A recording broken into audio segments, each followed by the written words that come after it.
Friends, இன்றைக்கி நம்ம Nisha cooking சேனலில் மலைக்கு நல்லா சுட சுட நண்டு மசாலா. ஸோ செட்டிநாட்டு நண்டு மசாலாவை நல்லா சாதத்தோட சூடாக போட்டு சாப்பிடுங்க, செம்மையாக இருக்கும் டேஸ்ட்டு. ஸோ இந்த மலைக்கு நல்ல ஒரு சூப்பரான ரெசிபி. இதெல்லாம் நம்ம மழை காலத்தில் சாப்பிட்டா தான் நல்லாயிருக்கும். வெயில் நேரத்தில் சாப்பிட்றத விட மழை நேரத்தில் நல்லா சுட சுட இந்த மாதிரி செஞ்சு சாப்பிட்டிங்கன்னா நெஞ்சு சளிக்கெல்லாம் ரொம்ப நல்லது. ஸோ குழந்தைங்களுக்கு சரி பெரியவங்களும் சரி இதை ஒரு தடவை செஞ்சு சாப்பிட்ருங்க. டேஸ்ட் அவ்வளோ அல்டிமேட்டாக இருக்கும். வாங்க இது எப்படி செய்யலாம்னு சொல்லி பார்ப்போம். அதுக்கு முன்னாடி எங்கள் சேனல் லைக் பண்ணுங்கள், ஷேர் பண்ணுங்கள், சப்ஸ்கிரைப் பண்ணுங்கள், பெல் பட்டன் ஆன் பண்ணுங்கள், கமெண்ட் பண்ணுங்கள். நாட்டு நண்டு மசாலா செய்கிறதுக்கு ஒரு கடாய் வச்சுக்கோங்க அடுப்பில். அதில் 1.5 ஸ்பூன் அளவுக்கு மிளகு, 2 ஸ்பூன் அளவுக்கு முழு தனியா, 1/2 ஸ்பூன் அளவுக்கு சோம்பு, 1 ஸ்பூன் அளவுக்கு ஜீரகம், இது எல்லாத்தையும் நம்ம இதில் வறுத்து எடுக்க போகிறோம். சும்மா சூடு பண்ணி எடுத்தால் போதும். ஸோ நம்ம மசாலாவை பயன்படுத்துகிற விதத்தில் நமக்கு சுவையும் மணமும் நம்ம செய்கிற சமையலில் வரும். இது வந்து ரொம்ப வறுத்துட்டோன்னா அதோட டேஸ்ட் வேறு விதமாக இருக்கும். வறுக்காமல் அப்படி செஞ்சோன்னா அந்த டேஸ்ட்டு ஒரு விதமாக இருக்கும். நம்ம லைட்டாக வறுத்தோன்னா அதோட மணமும் சுவையும் ரொம்ப டேஸ்ட்டாகவும் ரொம்ப நல்லாயிருக்கும். ஸோ நீங்கள் இந்த மாதிரி வறுத்து இந்த மசாலா ரெடி பண்ணி பாருங்கள்.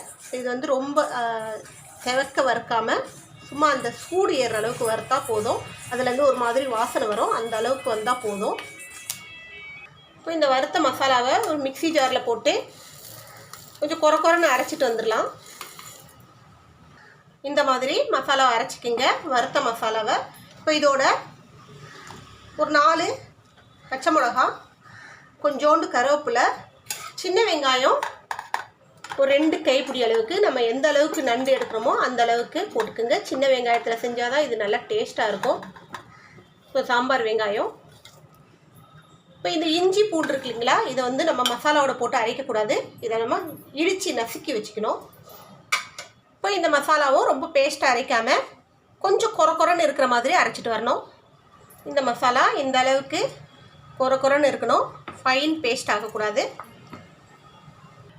இஞ்சி பூண்டை இந்த மாதிரி நசுக்கிங்க. நான் 1 கிலோ நண்டு எடுத்தேன். அந்த 1 கிலோ நண்டுக்கு தேவையான அளவு இஞ்சி, ஒரு துண்டு இஞ்சி, நல்லா பெரிய சைஸ் விரல் சைஸ் அளவுக்கு ஒரு இஞ்சி, ஒரு பூண்டு எடுத்துக்கோங்க. இதை வந்து இந்த மாதிரி நல்லா நசுக்கி எடுத்துக்கோங்க. 1 கிலோ அளவுக்கு நண்டு எடுத்திருக்கேன், கடல் நண்டு. அடுப்பில் ஒரு சட்டி வச்சுக்கிங்க. அதில் ஒரு 3லேருந்து 4 டேபிள் ஸ்பூன் அளவுக்கு நல்லெண்ணெய் ஊற்றுக்குங்க. நல்லெண்ணெயில் செஞ்சால் தான் இது நல்லாயிருக்கும். எண்ணெய் நல்லா சூடு வந்ததோ கொஞ்சோண்டு சோம்பு, ஒரு கருவேப்பிலை போட்டுருங்க.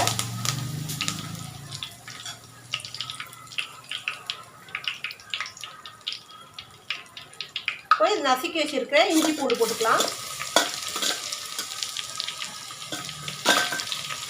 நம்ம இஞ்சி பூண்டு கூட அரைச்சி போட்டால் ஒரு டேஸ்ட் இருக்கும், இந்த மாதிரி இடித்து போட்டால் ஒரு டேஸ்ட் இருக்கும். நம்ம மசாலா என்னவோ எல்லாமே எல்லா விதமான ரெசிபிக்கும் ஒரே மாதிரியான மசாலா தான் இருக்கும். ஆனால் அது வந்து நம்ம பயன்படுத்துகிற விதத்தில் இருக்குது. நம்ம எந்த மாதிரி நம்ம அந்த மசாலாவை பயன்படுத்துகிறோமோ அந்த மாதிரி நமக்கு வந்து அந்த கிரேவியில் அந்த குழம்புல டேஸ்ட்டு மாறும்.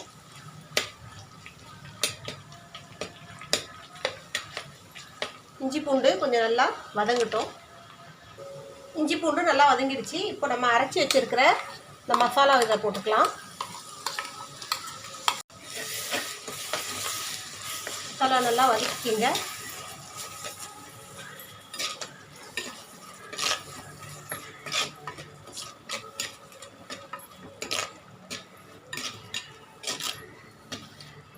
கொஞ்சம் நல்லா வதக்கிக்கணும். நம்ம வெங்காயம் பச்சை மிளகாயெல்லாம் போட்டிருக்கிறதுனால அதோட பச்சை வாசனை போகிற அளவுக்கு வதக்கிக்கோங்க.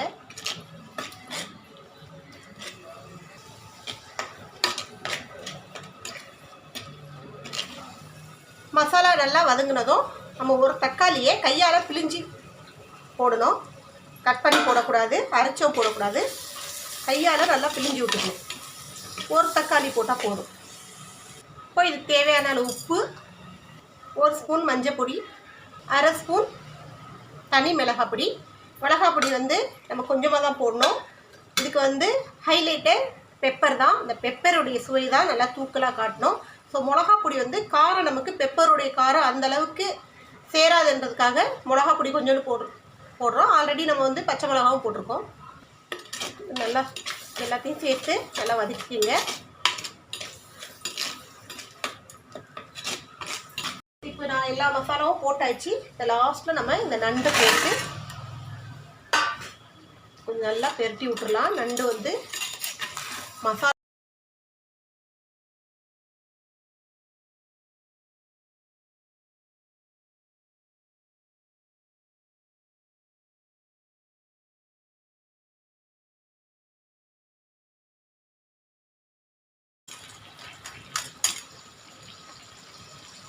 நம்ம இதில் மிக்ஸி ஜார் மசாலா அரைச்ச மிக்ஸி ஜார் இருக்கு இல்லைங்களா, அதை அலசிட்டு தண்ணியே இதில் ஊற்றிக்கலாம்.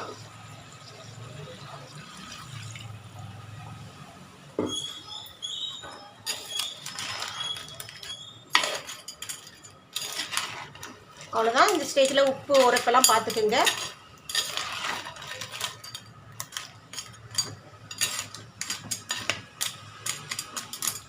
இப்போ இதில் இன்னும் கொஞ்சம் தண்ணியை ஊற்றி நண்டை வேக விட்டுலாம். செட்டிநாட்டு நண்டு மசாலா செம்மையாக ரெடி ஆகிடுச்சு பாருங்கள். இதே போல் நீங்களும் ட்ரை பண்ணி பாருங்கள். டேஸ்ட் நல்லா சூப்பராக இருக்கும். இந்த மலைக்கு சூப்பரான சுவையில் நண்டு மசாலா. இதே போல் நீங்களும் ட்ரை பண்ணி பாருங்கள். இன்னும் ரெசிபியோடு உங்களை சந்திக்க வரை உங்களோட விடைபெறுவது உங்கள் நிஷா. எங்கள் சேனல் லாஸ்ட் வரைக்கும் பார்த்து உங்கள் அனைவருக்கும் மிக்க நன்றி. பாய்.